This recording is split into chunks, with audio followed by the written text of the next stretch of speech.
All right, welcome to the premiere episode of Sharky's Treehouse. Who is Sharky, and what is the Treehouse anyway?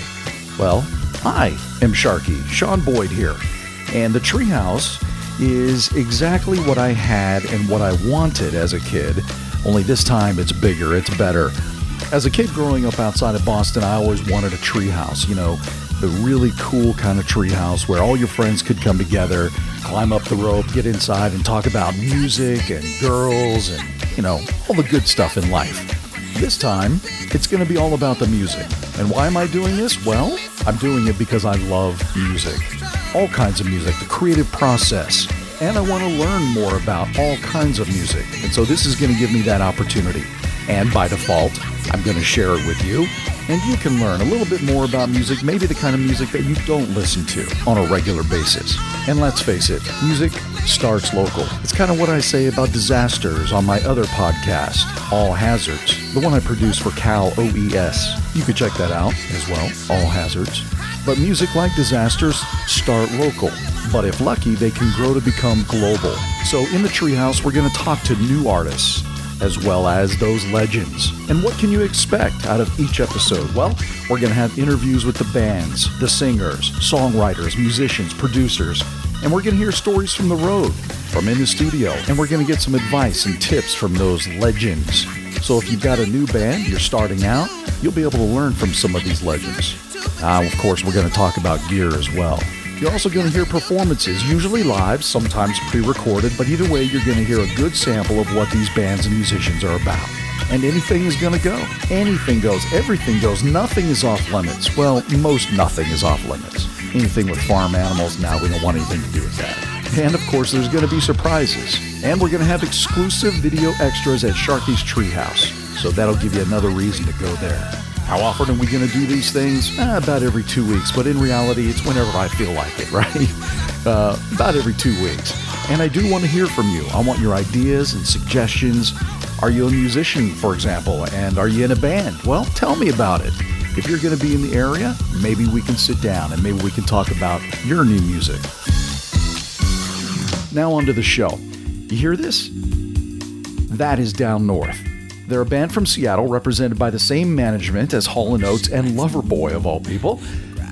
But these guys aren't from the 70s or 80s, they're now. They blend rock, funk, soul, and so much more, even a little bit of jazz guitar, into their own brand of sonic entertainment. Very high energy.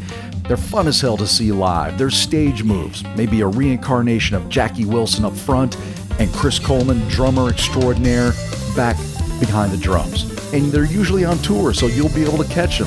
And that's when I sat down with them. On a stop through Sacramento, we met at my home base, the Rink Studios. Frontman Anthony Renegade Briscoe, bassist Brandon Storms, drummer Conrad Reel, and guitarist Nick Quiller. They've got a new EP called No Retreat Volume 1, and there's a meaning behind that title. And there's a very timely video that goes along with this EP, even though it was originally written several years ago. Ladies and gentlemen, boys and girls, this is Down North.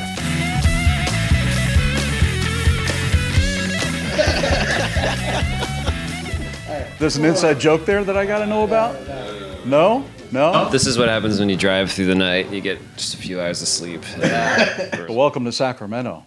A long drive from Seattle. Mm-hmm. I just made that trip not too long ago. I got my shirt. I had to pick up a shirt when I was there, and and I'm looking, and so I got this. It's got the Nirvana reference. Is that what's his name? That is. No. What's it? The guy. It's a Sasquatch. Or? No, the guy, the artist dude that we had a rehearsal spot with. Oh no, that's not Peace Food. Tin Hun. Oh, he does. Yeah. Cool. I don't know if he likes it. I'm glad you guys made the trip down here. I know you guys are on your way through. I know Northern California is in dire need of some good freaking music, and I think you guys are going to bring it. Thank you. We've brought it before. Bring it again. All right, good. So glad to have you here. Tell me about the band, Down North. There's kind of a double meaning there, Down North. That's what's up with the name? That was a drunk girl at a party. She came up with the name, or was that her name? She basically said she liked band names that don't make sense, and she had like red means go, or like way down north. So we tried out something that just didn't make sense. But you liked it. A band name doesn't have to mean something, and it didn't really mean something, and everybody thinks it means something. What does Pearl Jam really mean?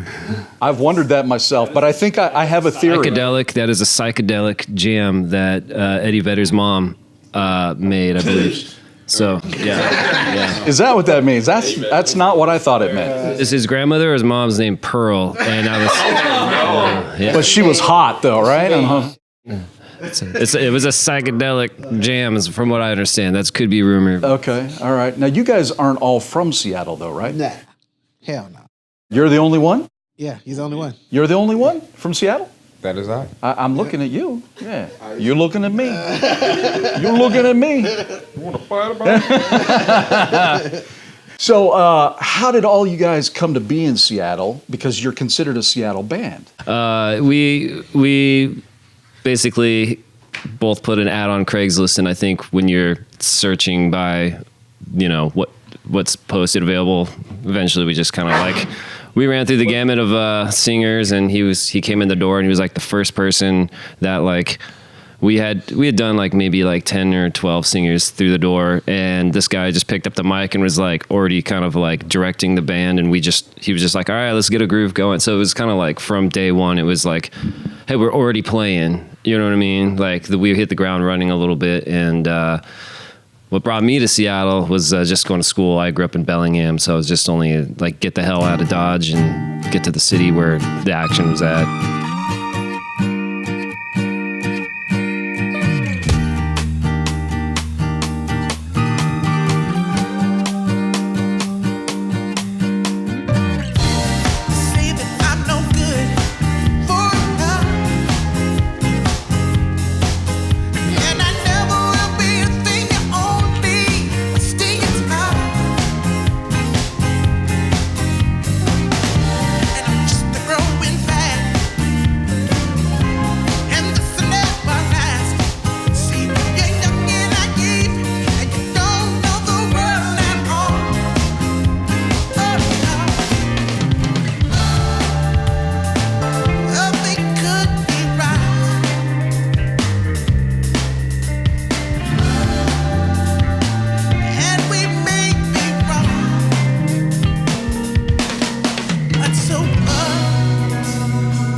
Literally, oh shit!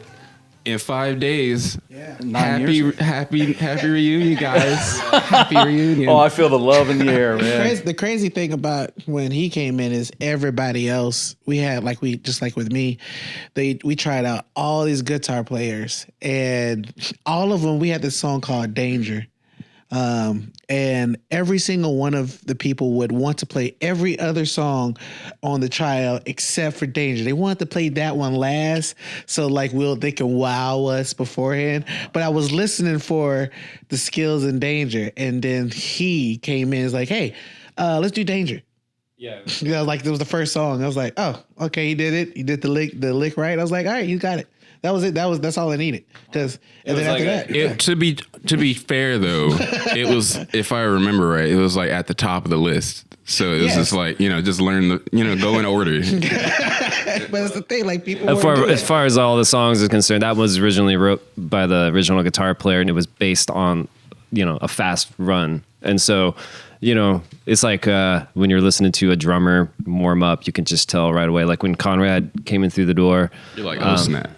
It was actually, from my experience, what I remember when Conrad came in, we were looking for a drummer, and we played a show at the Nectar Lounge, and the guy was talking to Anthony. He was like, "Oh, you guys need to get Conrad Real up in here. Like, you guys would be perfect fit."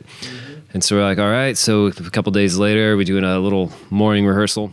Well, we got to tell them how I got his number because, see, the dude didn't know Conrad's number offhand and his phone was messed up. So he was like, but you know where you can find it? If you go to the Guitar Center and you look on the wall and that's his name, everybody knows his car is right there. You can't miss it, right? So at the time, I was like, I was sleeping in the band's practice space. Okay. And I was broke, but I had to catch the bus at the time there. But I had to catch the bus there. And so I went and put, I used to like carry this fedora around, and I put the fedora around and started dancing to get the money, the bus money for it, so I can catch the bus to go get the card, so I could come back, so we could do the. Wow. So the crazy thing is, he lived like around the corner. Oh. from the practice space. So it was like. So how many times did you take that trip before you realized that? Yeah. So I was like, yeah. So it was just that whole. I hit him up, and we had all these drummers come in, and they want to be the funky drummer. They want to like wow us with their ghost notes. And we was like, but I was looking for somebody who had, the gospel chops. Yeah. Yeah, that's what I was going to say. Gospel chops, that's the thing right now. Yeah, so as soon as he came in, it was like 30 seconds. He's with. Okay, so what was it? So he's got the gospel fills. But yeah, but what else? I mean, what was showmanship? The showmanship was important. Like, he came in, he wasn't just, because I know how gospel chop's supposed to look like, like my boy Daniel was, but he also was doing like performance stuff while we were there, and I was like, and we was just jamming. It's like, man, this is practice. What you? Yeah. So I was like, oh, we gonna have fun on stage, and that's all that mattered. Conrad, I saw in your bio that you're reminiscent of Chris Coleman and John Blackwell. I was watching John Blackwell. That dude is amazing. And I always sort of gravitate to, huh? Rest in peace. Yeah, absolutely. Like 2 years ago, year and a half ago. I always sort of gravitate to the drummers just because that's what I studied when I was in school, and I still do a little bit. But I have to be honest, I never really knew much about him. But after checking him out, that dude's got showmanship skills coming out of every pore.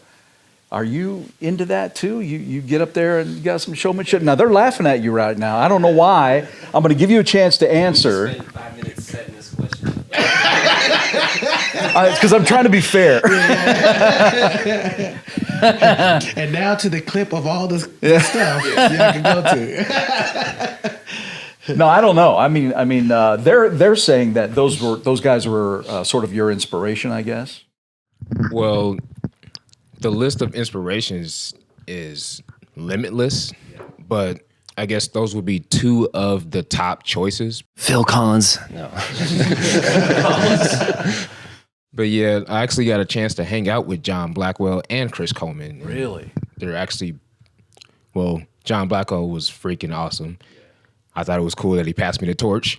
Really? Oh, man. I literally did a backflip over a drum set when I was at NAMM when that happened. Chris Coleman, I got a chance to talk with him just about something that I was wanting to know about with drums, like a special drum lick or a drum beat or something. And within that time that I talked to him for like 30 minutes, I learned more about drums than I ever knew in my life. Talking about all these different sort of genres that you guys sort of blend together, you guys have been described as funk, punk, fusion with rock. And how do you wrap your head around, or does it just sort of happen organically, the style, the flavor, if you will, of music that you guys produce? Because it's all over the place. I hear jazz influence, especially on the guitar.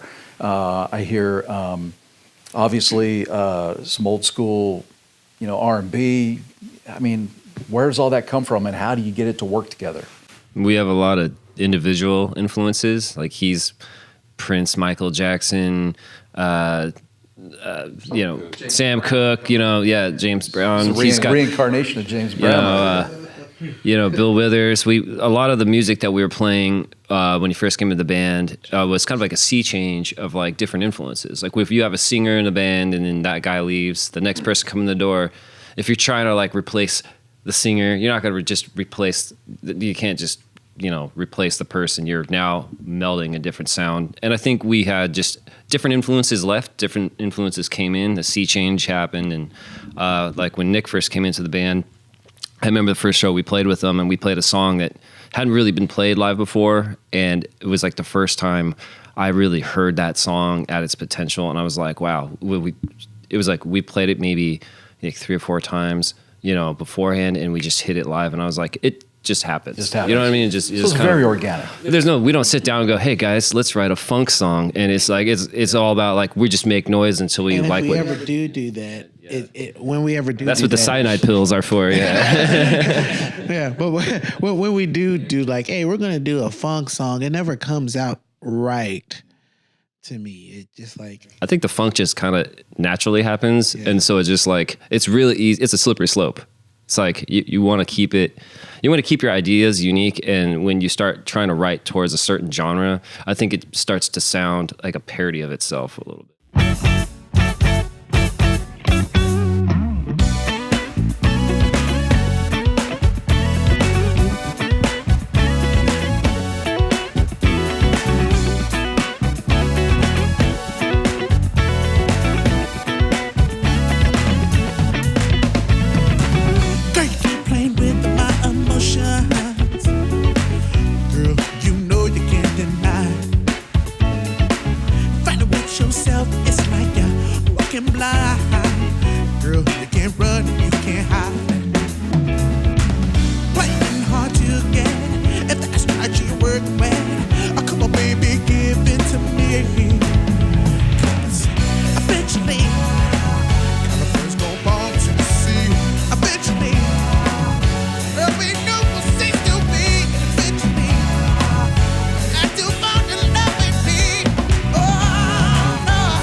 One thing I've noticed at least in your latest, I guess, EP, the 5 songs that you have out now, You guys have a lot of change-ups. You go from something really hard driving to some really killer, rock riffs on the guitar, and then you slow it up a little bit, and then you funk it up a little bit.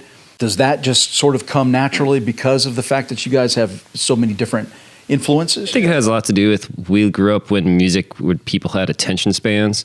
And also, nowadays you can just strip the lyrics off and it's usually just the same loop underneath. I mean, if it's like dance music or if it's like, pop music, no hating on it. I mean, there's good dance music and good pop music, but for songwriters, songs have parts to them. If you go listen to Led Zeppelin or the Beatles, like the later stuff, they had, transitions and they had hits and all the other stuff. And that's what's kind of missing but these also, days. if you think about it,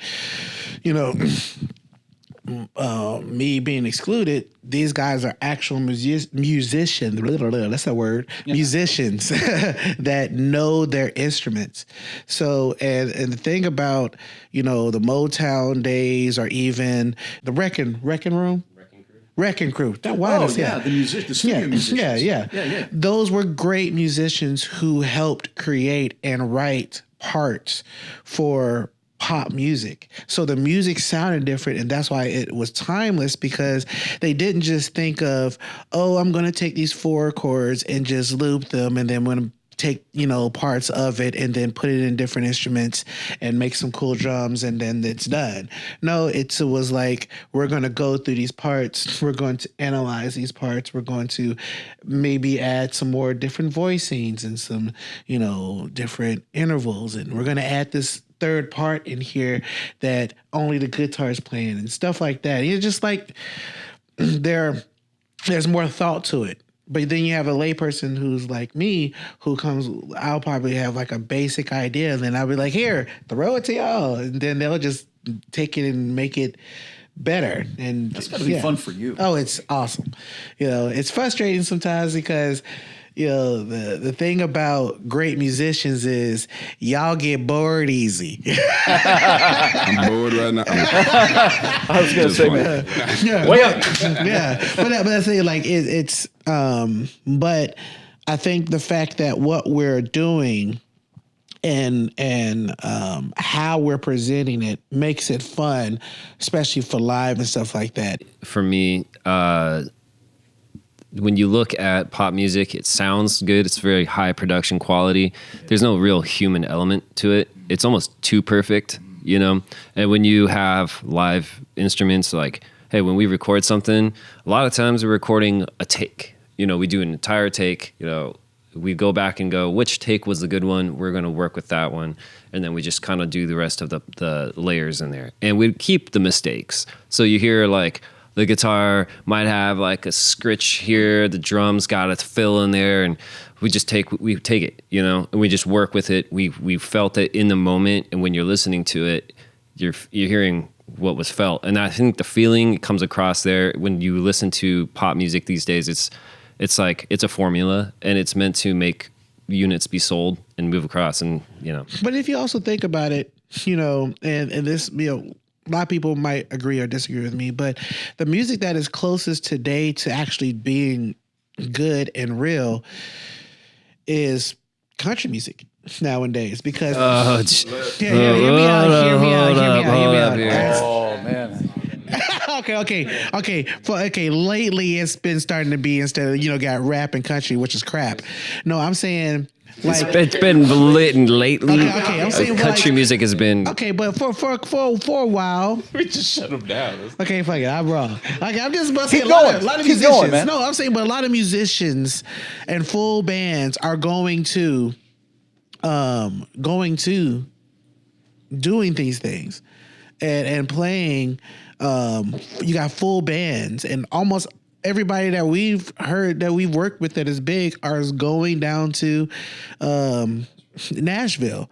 And that's because that's where you see a lot of people who are real musicians playing on these tracks, and it's now becoming a little bit, I think in the last 2-3 years, you have a lot of hip hop elements that's going in, but a majority of it that is not the majority of it that is still on the radio still has a real drummer, still has a real bass player, still has a real guitar player in those tracks, playing it. It's not a synthesizer. It's, there's a real steel guitar player in there. There's all that stuff is still in the elements of it.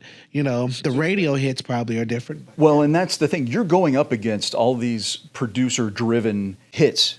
Where do you fit in? Well, I mean, I look at it as there's two ways you can go with it. You could take elements of things that are there, that are in pop music, and add to it. That's kind of like the Prince model, where he took New Wave, what was going on in New Wave. Because if you listen to the first two Prince albums, that's not what that is. But you listen to Dirty Minds, he took New Wave and expanded it to the funk and soul that he was putting into it with the rock and blended them all together. So I'm like, you have synthwave. You take that type of stuff, but also you take, the what's going on in pop music right now, the trap and stuff like that. You take just a little bit of stuff, an influence from that, and then you blend it in with what you're doing, but still sound like you. And I think that our newer stuff is going to be experimenting more with that, and but also trying to see where it's going next. Because a couple of years ago, I was like, oh, the Linn drum is coming back. Everybody's on the 808. You're going to start seeing the Linn drum, and you're going to start seeing non-Linn type nonlinear reverb and stuff. You're going to see all that coming back. Okay. So I'm like, and now it's coming back. So I'm like, where are we going now? Where is music trying to go? And you have to try to see, where do you fit into that? And even if you don't fit in, where can you push music to? Because that's the thing, like, as artists, we have to push the envelope further and where it's going to go. You have to be, I think you have to stay true to what you are, exactly, right? Yeah. And I think just lately, the music industry has just been, because where the money is at, it's just hard to see where it's going. And the music industry's always been reactionary, where it does stuff after everybody else does. I think where the industry's going now is you have all these, just like it was with Netflix, everybody was using a third party because nobody else had their own thing. So you had Netflix and Hulu. But now Warner Brothers and Disney are owning up their own thing, and they're taking all their stuff. Yeah, they're taking all their stuff off. These studios taking all their stuff off, and Paramount, they're having their own apps. And I think that's where the industry needs to go. That's what the industry needs to do. There needs to be a Motown app. There needs to be, like, the labels need to go directly. Instead of going to the third party, it needs to go directly. So stuff like that, that's where I think the industry is going. So therefore, the control goes back to either the artists or the labels, or whichever way, because the labels do play a part. Then back in the day, the labels played a big part because, and I was reading this thing, what Prince was saying, is because they gave it advancements, and the artists were able to create and live while doing it, and they didn't have to wait for something to sell in order to get it. And I think that now the diagram is shift where you have to wait for something to sell to make, and that stops you to an extent. And now you have to look for investors. Now you do all the other stuff that the labels had to do, and you have to now become your own label. And it stifles sometimes the creative side of it because you're stressed about making the money. Amen. Yeah, and I'm only guessing because you guys are driving yourselves, right? Yes, yep. You guys are on tour from the Northwest down the West Coast. Mm-hmm. You're headed out east, and then you're back over to the West Coast. But how do you guys do it? But see, that's the thing. Like, that's what you basically have to. We've done it before. When you're on the road, there's only a certain amount of time you have for certain things, so you're like in that mode. When you're not on the road, you're writing music. You kind of have to like prioritize what you can get done, whatever phase you're in. You don't go, we're going to wait till we're on the road to do the stuff that we could have done. So we've been recording and writing and, doing, interviews and trying to perform on like, more local choosing festivals, things that are like, hey, if you oversaturate your market, you don't get the better opportunities because anybody can catch you anytime. And the thing I always tell like artists who look at us and like, oh, I want to do that. I want to do that, man. I got this music, I got all this stuff done, and I can't wait to go tour. And I'm like, so what's stopping you? Yeah. Just do it. Just do it. Because like when we did our very, very first tour, we had no booking agent. We had like some music out-ish, but How in the hell do you do it? Because you put a hat out there and hope that people will, you do a dance and they contribute a little money for that gas money? The thing about it is you just knock on doors. You look at what opportunities, and I mean, we booked our first tour, and on that first tour, we eventually got some agents. We worked with them, and then we parted ways, and we easier now because of YouTube and Facebook and all that stuff to promote yourself. Well. Okay, let's do the math. Right, from Seattle down to LA, it's about a 24-hour drive, right? I mean, 21 stops. 20, Yeah, about a 24-hour drive, and it probably cost us about gas money. How much would that be?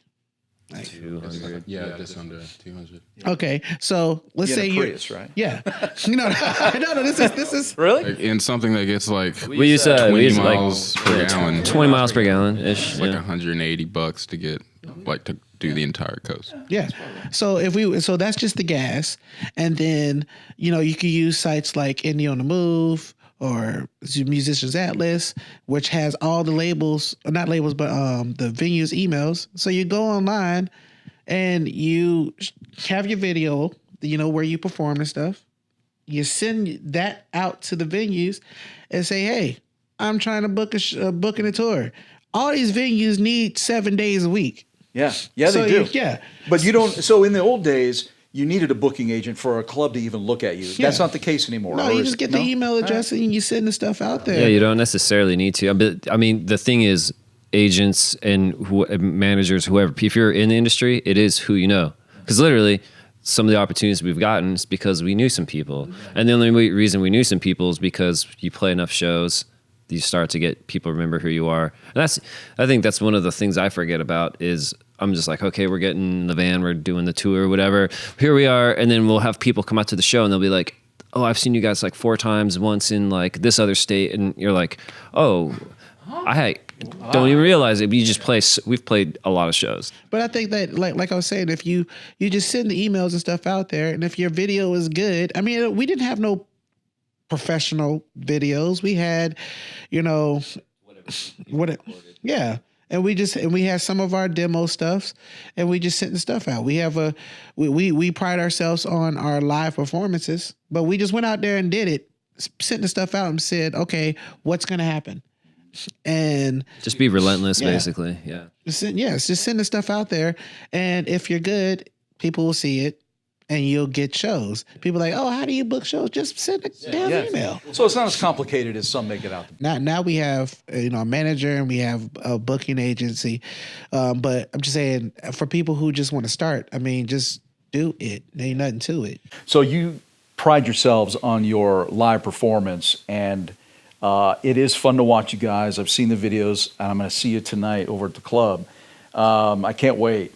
A lot of James Brown influence in you. I mean, everybody says that when they see you perform live. I more say it's more Jackie Wilson than James Brown. Yeah? That's just me. Yeah. Well, you would know better than anybody. Yeah. I mean, it's you. So you said that when you perform in Seattle, you get the Seattle freeze. Yeah. So you're the anti-freeze. Yeah. You get out there, you're the anti-freeze, I would say that right? we call people out, and I think we have a reputation for knowing like we're not, I mean, again, we're not a funk band. We play music that's funk stuff, elements to it. So, but we still play music people can move to, and that's something that we're not shying away from telling them. Be like, all right, you hear about the Seattle freeze? Let's prove that shit wrong, because we're not trying to be like let it get away with it. And a lot of people are a little bit socially awkward, and sometimes you have to tell them what to do, and don't loosen up, yeah, relax. Well, not just that. Like sometimes you have to tell them Clap your hands right here, because right there they don't know that. Seriously? Yeah, it's those little things. It's crowd control. I mean, Yeah. you literally you're commanding from a stage, and people will, if you're I like think it's everybody even put your hand further than together. If you're not the person clapping your hand, now you're the odd one out. But I think it's even further than that. I think it, to an extent, there are people who love this music but don't understand that you're supposed to move to this music live, but also it's like I said, it's a part of social awkwardness. They are excited to see you. They're like, wow, that was awesome, but they don't know to clap, and it's just, it is what it is. Especially in a place like Seattle, with the type of industries and stuff that are there, where you have a lot of technical minds there.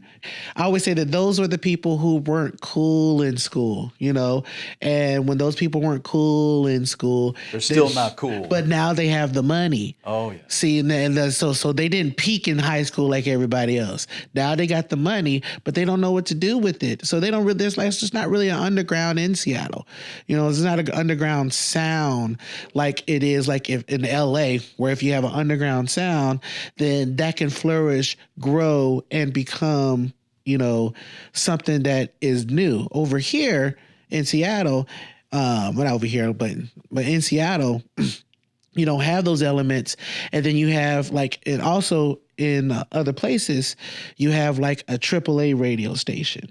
So artists like us can go on. It's not the top pop radio stations, but we can grow a following by doing interviews and going in and stuff like that. Seattle has a college radio station there, which is supposed to be quirky, which is supposed to be, it's a college radio station. So it's no longer. It's still quirky stuff that they play. Okay, all right, yeah. But they're supposed to be quirky, supposed to be like the off-brand stuff. Yeah, unmixed, off-brand type stuff, because it's college and, you're supposed to.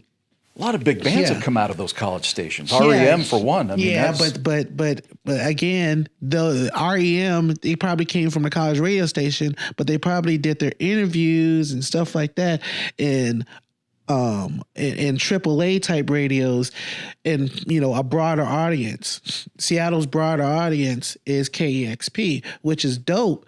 You're going to get something different, but it's not going to be mainstream enough where it's going to push the envelope. They kind of run the gamut between this sounds like it recorded in the basement, and this is like, and here's an established artist. So it's like kind of everything in between. And but when you take out the middleman, it sounds dope. It sounds dope. Yeah. But it's the only one, and it's like your only shot is to go through this one gate. And if there's a gatekeeper, you're kind of knocking on the door. So the question you have to ask yourself sometimes is, will it translate past the zip code? And some things are so artsy or so out there on the out of the norm, and they're intentionally not trying to make something that is pop music. And the thing about college radio, they're intentionally trying to find something that is not pop music. Are you seeing your music as being translating past? That's what I want us to do. And the thing about that is, you see it happening? Do you feel it? I want it to. Yeah, but do you feel it? We have to step out of there. We got to step out of Seattle. That's why we tour more than most bands, because we have to step out of Seattle, because Seattle does have this interesting dynamic when it comes to spreading the music. Because you'll get a band in Seattle who does this nostalgic type stuff and be on KEXP all the time and be having hundreds of thousands of views. And it's dope. It's great. But will that same band be able to play on any iHeart radio station? Right. Nah. And that's the thing. Like, only person who was actually able to get out of that little thing was Macklemore. But look at the song that was picked for Macklemore that was played, and the songs that were played on KEXP versus the song that blew him up. See, he had that other song in the pocket, Thrift Shop, ready to go out as soon as he got enough plays. Boom, then he did that one for the world. But that's not what he was playing on KEXP. So you have to play that game. You have to. It's not like the grunge years when they did have those type of things there, but there's not that anymore. And it's interesting, but you take it. and All right. Well, tell me about No Retreat Volume 1. they just looked at me like, oh man, you just burned so many bridges. But No bridge has been burned. yeah, the bridge has been burnt. That was like Trump's 458 response to a yes or no question. And it didn't answer, which was not a yes or no. The thing is, people ask us, why haven't we gotten to this particular part? Now, there's different dynamics and stuff that play, and I acknowledge those, but I'm like, well, this is what we're doing instead of that.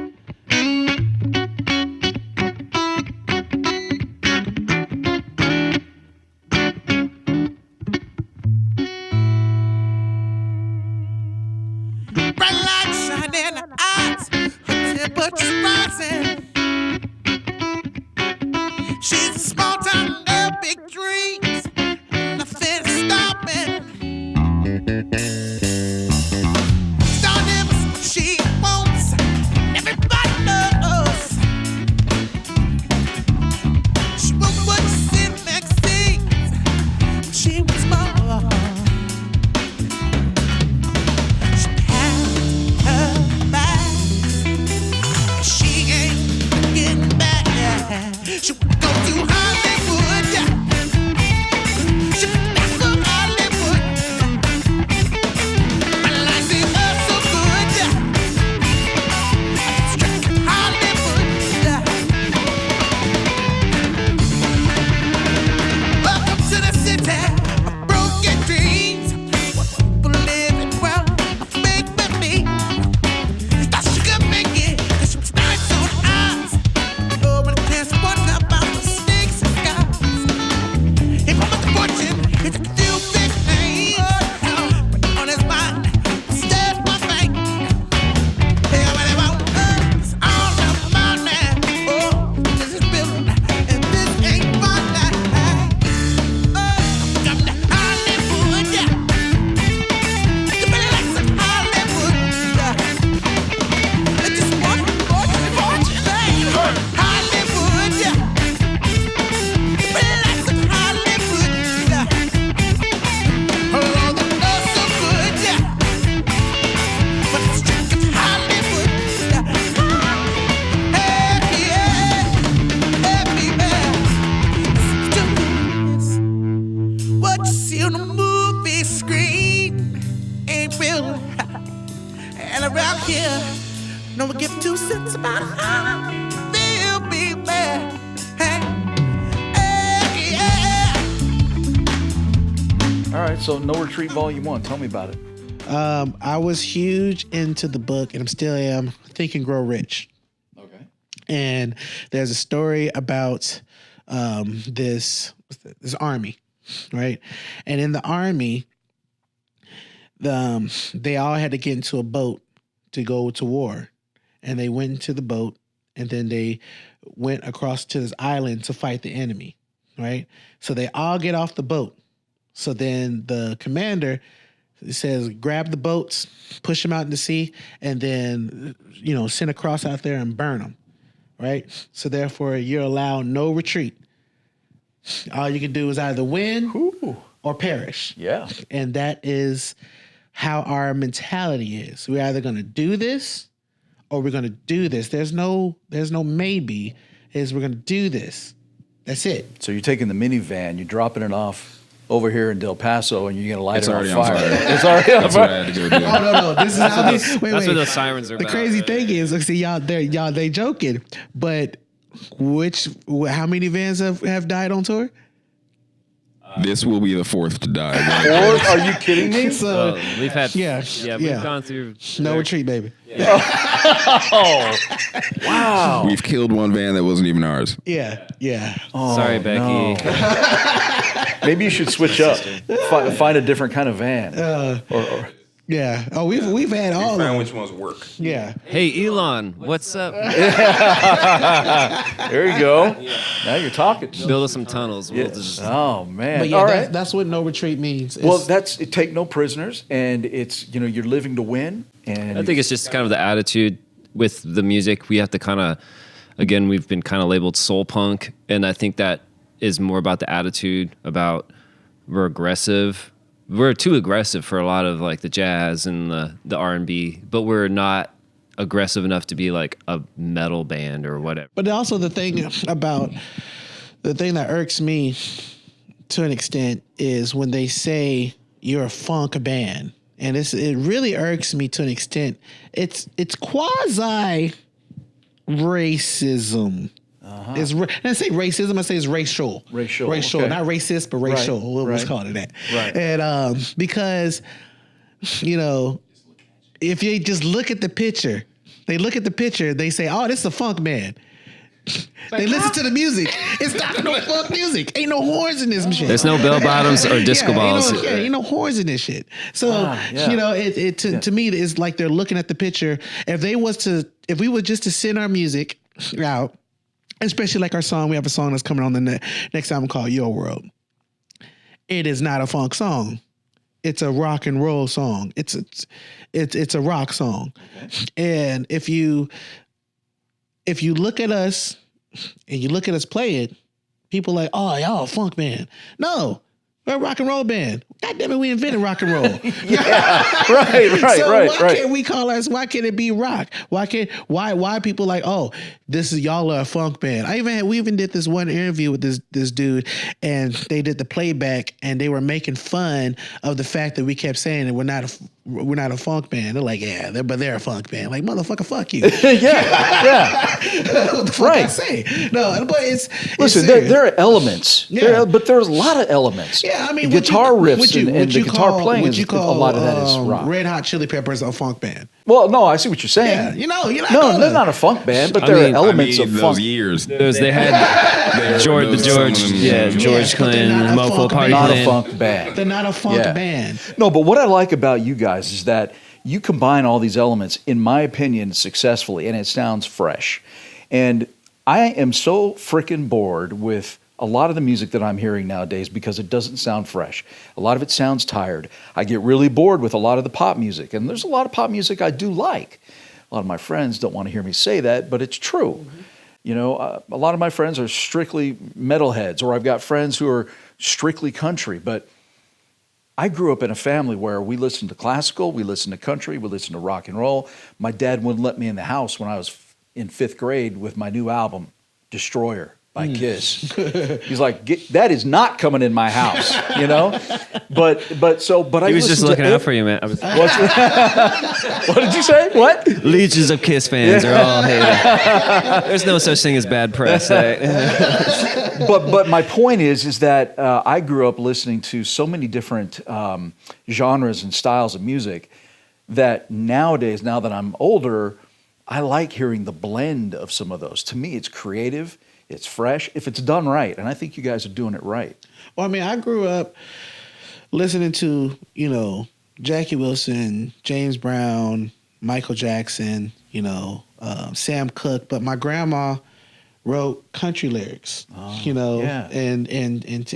Nashville. Okay. She had the number one. And she pulls out the plaque just to let me know you ain't there yet. You ain't up on this.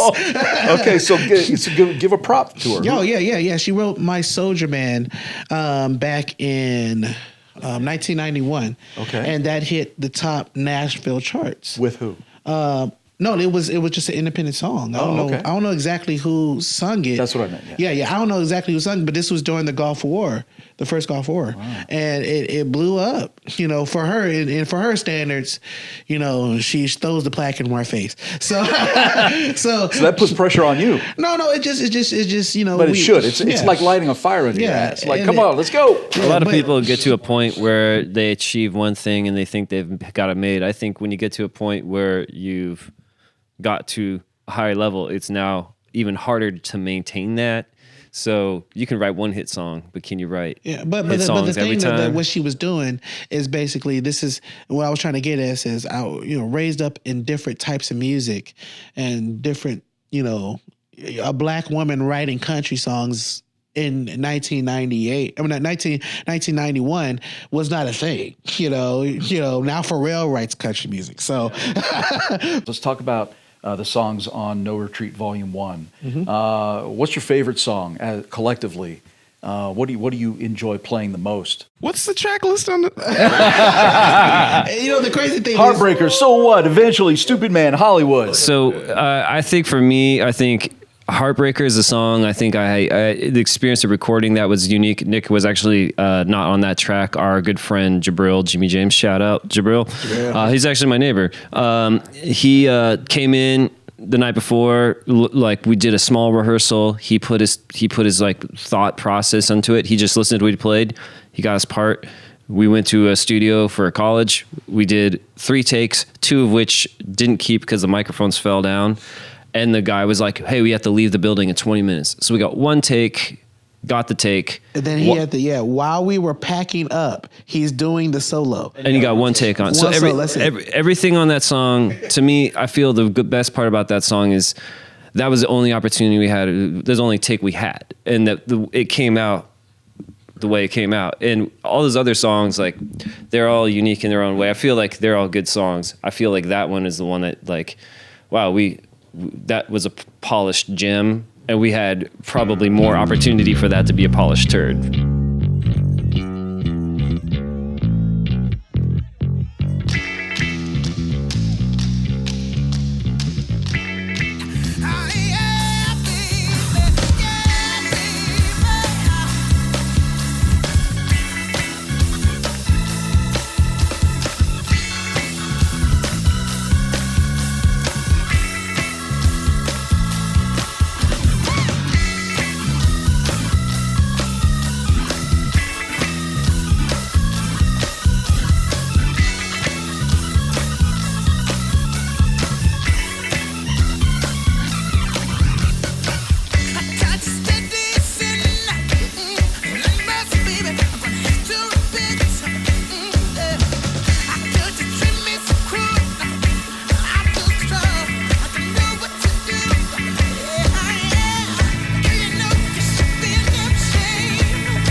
My favorite one is Eventually. Really? Yeah, because like we didn't know what the synth part was gonna be, and then me and and Nick. Jake Taylor is loading a pistol right now. The synth part.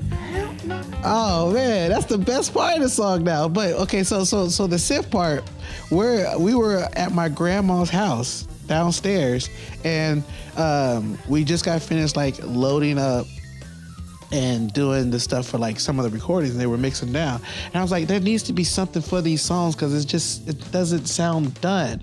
So then, we're playing the part, and he's freestyling a little bit, and then oh, that That's it. Prince Royale. That goes on the hook. Yeah. And I was like, to me that part now sets up the song. And now I'm like, we used to have a keyboard player named John Priest who played on Heartbreaker, who was just awesome. Yeah. But now I'm looking for another keyboard player so we can add those parts. Because like in So What, Nick is playing the key parts. Most of the times, other than Heartbreaker, if you hear a keyboard part, it's most likely is Nick playing. So yeah.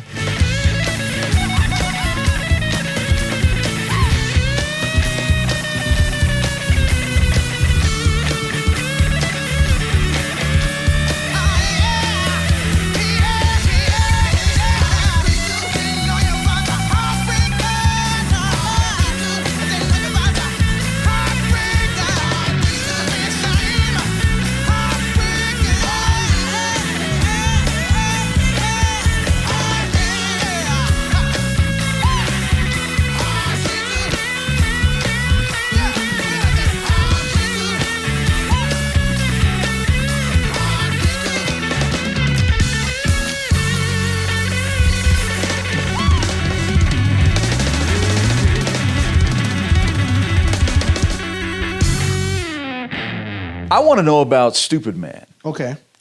And not just the song, but the video as well. The video obviously crystallizes the words and the meaning to the lyrics. The crazy thing about Stupid Man is his lyrics. Anti-Trump. Oh no, but okay, okay. So Stupid Man was written in 2007. Some change. Yeah. No, 2007. It was like a bit of a retooled song. It had different lyrics that were completely different. We took. Yeah, it was called originally before I came into the band. It was called Yahweh the Yoga. Yahweh the Yoga. Which is about a yogi and Yahweh the Yogi. Yeah, we were a different band back then. But here's the thing. Okay, so I'm from North Carolina. Born and raised, and I was raised Baptist. So saying Yahweh. Mm-hmm. That's blasphemous. So I was not about to sing no song called Yahweh the Yogi. Like, I didn't even read the lyrics. I just read the title of the song. Like, nope, not singing that. So I wrote different lyrics to it. And I was thinking at the time, this was during the primaries when Barack Obama and Hillary Clinton were going back and forth. And, I was like, okay, where are we going from here? Because it was a song about, at the time, the Bush era, and that's what I was, writing on. Because I'm from North Carolina, and the people who would vote for Trump later, I kind of saw those people already, and the vile stuff that they were going back and forth that they were saying about Barack Obama at the time, and I was like, well, this is going to become a problem later. And the people who are voting, we need to always remember that there's a lot more of people who think like that in the important places, right, than the With people power. who think like us. Yes. And they're not even the power people. There's just the people in the way our stuff is gerrymandered and stuff like that. It's just the people in the right places where if they vote and they feel and we don't come out, because every time that we win is when there's a big turnout in the Democratic Party. So if we come out, we're doing good. Like Hillary Clinton won the popular vote, but it was the popular vote in the wrong places. So if it's a popular vote in the right places, then she would have won. But it was the enthusiasm turnout, and that's where Russia played in and all that bullshit. But it's just, they'll get me started with that. But it's the enthusiasm gap. There's a saying that Republicans fall in line and Democrats fall in love. Right, and that's the thing. Like, I'm not feeling Hillary because I'm not inspired by her. Like, no, it doesn't matter. This is people like you. It's just voting for the lesser two evils, but it's more evil. So you're gonna vote for the more evil. Okay, more good. Evil wins. So vote for the lesser of two evils because more evil wins. Damn it.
look around and see where your life is going. I don't mind devil's game, time remains still life unknowing. Still must carry on, and right seems wrong. Who gets the glory? Must be put aside, just a matter of time. The same story. I don't care about these things. 'Cause I'm a stupid man, and the world is never gonna change. No, see, I'm just a man. I understand. I reap what I'm sowing. I plant my seeds in this world. My ignorance keeps growing. Let's carry on, not be long out. Who's gonna break this chain? How I see it's up to you and me. But I knew a stupid man. I don't care about these things. 'Cause I'm a stupid man, and the world is never gonna change. Looking at the video, for example, it's not necessarily saying, yeah, if just because you vote for Trump, you're not a bad person, but it's excusing behavior and having a double standard when you say, I'm outraged that so-and-so or Barack Obama did something like that, but then your guy turns around and does the same exact thing, or the birther movement, stuff like that. Just The Trump voter. That's not the stupid man. If you listen to the hook, it's the person who says, "I don't care about these things." The people who are saying, "Oh, I don't care about politics. I don't vote because of this." That is the stupid man. Stupid man.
We're all stupid man.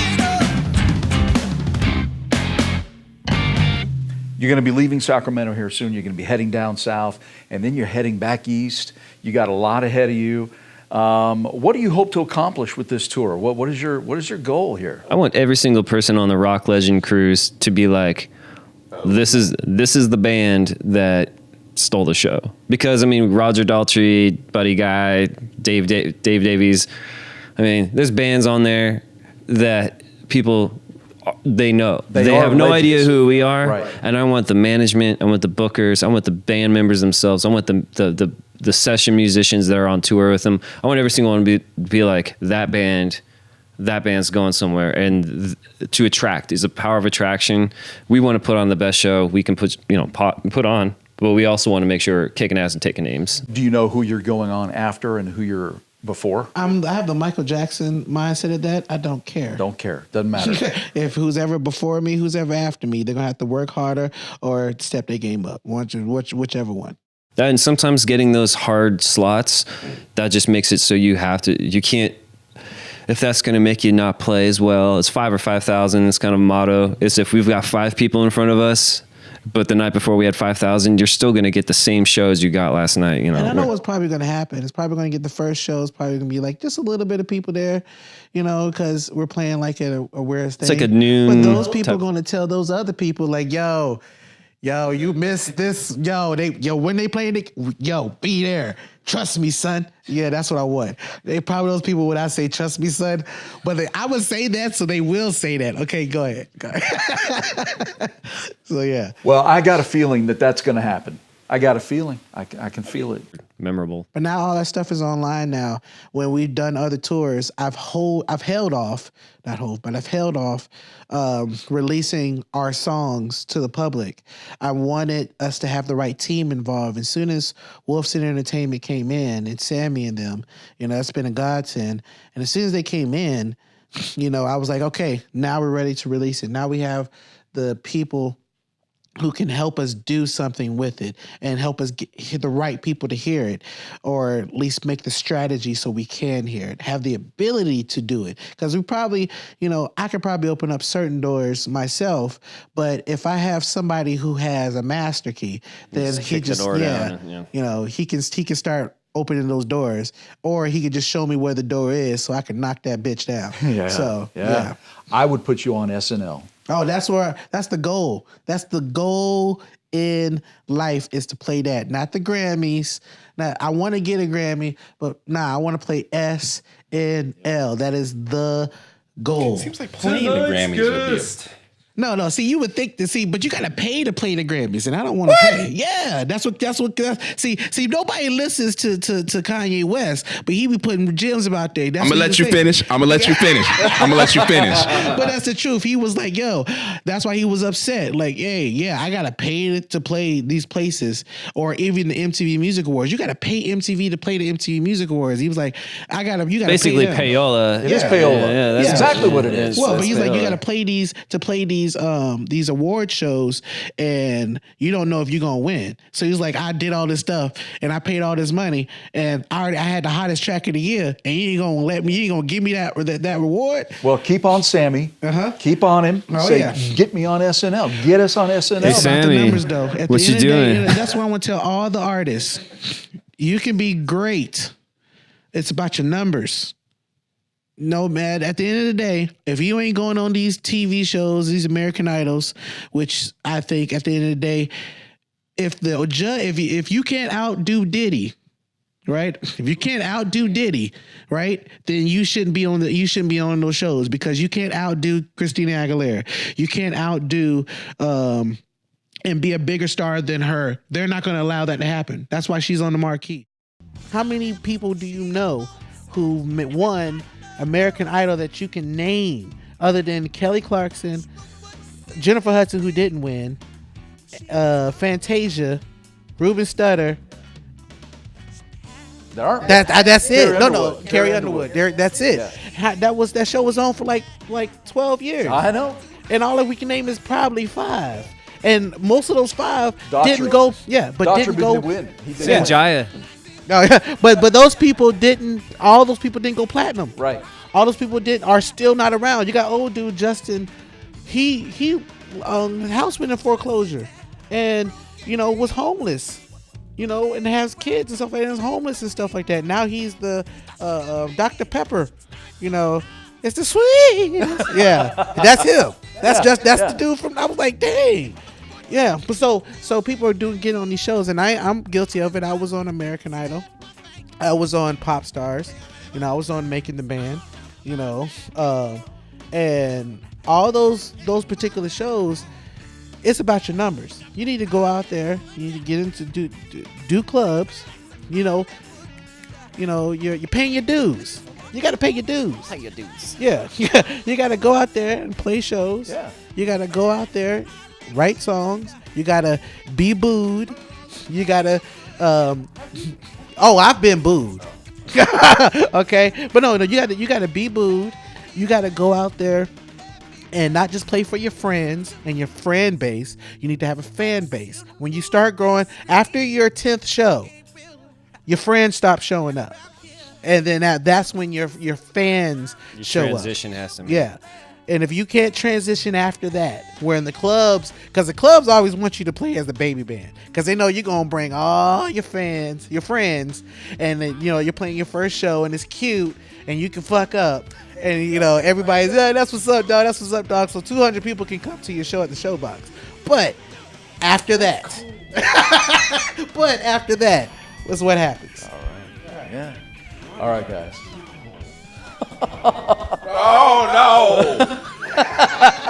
He's just jelly. He's never played the showbox. Yeah. It's not even a bridge. It's just a tree that fell off. All right. Well, awesome. I mean, listen, guys. We're having fun. I don't even know how to transition out of this. I feel like we should be doing shots of tequila or something. I don't know. But, yeah. Well, maybe tonight. After the show. I'll buy a round. Hey, let's do that, man. All right, sounds good. Well, thanks, guys. I really appreciate it. First one out of the gate. You guys are it. And Thanks I'm for glad having you're us. it. Yeah, it was fun. All right, man. Thanks a lot. Thanks, guys. Thank you so much. My thanks again to the boys in Down North and their management, Jonathan and Sammy Wolfson, and Christian Brown at Wolfson Entertainment. Up next in the Treehouse, Dave Manicherry. If you want to learn about the blues, some of the history of those classic riffs and how they evolved, check it out. I also want to thank you for listening. I do this for you as well as for me. So please subscribe to Sharkey's Treehouse on iTunes and Google Play and really just about anywhere you can find podcast streams, including SharkeysTreehouse.com, where you'll also find exclusive video of this podcast and the interviews and performances, as well as show notes and all the links that are related to this episode. And please tell everyone, let them know on social media, share our stuff. We want as many people to find out about local music, new music, music from everywhere around the world, different genres, and even our interviews with legends. We want everybody to check this out. So please share us and tell all your friends. Till next time, I'm Sean Boyd, but you can call me Sharkey. Have a good one. Peace.